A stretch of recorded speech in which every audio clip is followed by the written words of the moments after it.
Welcome to Pegasus Auto Racing Supplies. I'm Zach Moore on Techline, and today we're talking about brake pads.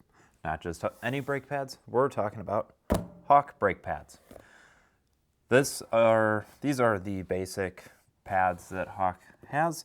These would be blues, these are HPSs, and then these are a couple of different DTC or dynamic torque control pads. These would be DTC 30s and 70s. They do go all the way down as low as 30 and all the way up as high as 80.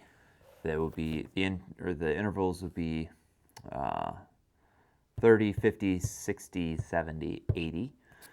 The lower the number, the less overall torque that it has, and Hawk is gracious enough to provide a coefficient of friction chart on their website and on each individual pad, as long as it's a pad that they have a chart for. But they do have pretty much all their compounds in a chart, which is really nice because you can kind of dictate or choose which compound for what temperature range you operate in. You would find that temperature range by stuff like temperature stickers, brake paint, stuff like that on your rotors. Those things are going to be what helps to decide what compounds you use. Different compounds are going to kind of create and dissipate heat a little bit differently.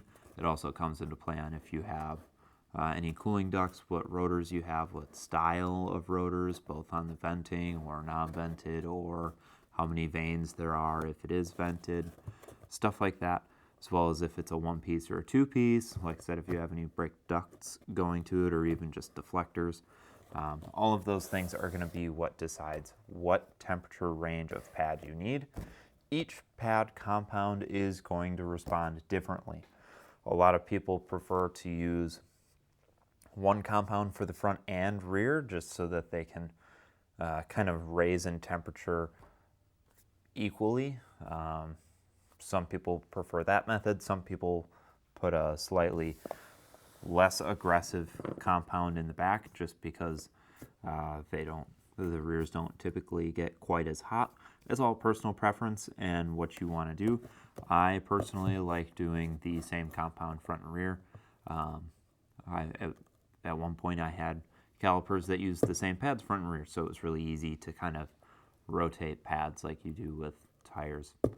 I don't know, it's what weird people do like me. So, but that being said, like I said, we do have different compounds. These would be blues. These are HPSs. These would be like their street compound. Blue is one of their older, more original style compounds. They also have blacks, and they also have like ceramics. And then these would be HPS, but there's HPS 5.0 and HP Plus.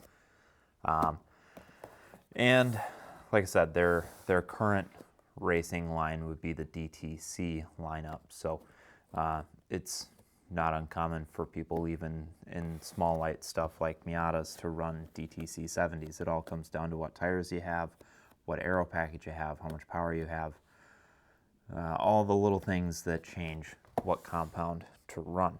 So the good thing is we do carry pretty much as many pads as we can.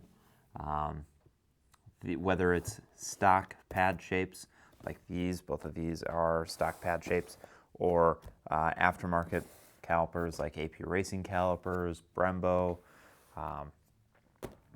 Wilwood, whatever the case may be. If Hawk makes it and sells it, we can get it if we don't already have it here. We do try and have as many in stock as we can, and if we don't, well, we do have access to Hawk's inventory, so we can see if Hawk even has them in stock. So, because our main goal is making sure that you have not only the pads that you need, but also spares if you need them. Whatever the case may be, we want to make sure that we have them here in stock for you.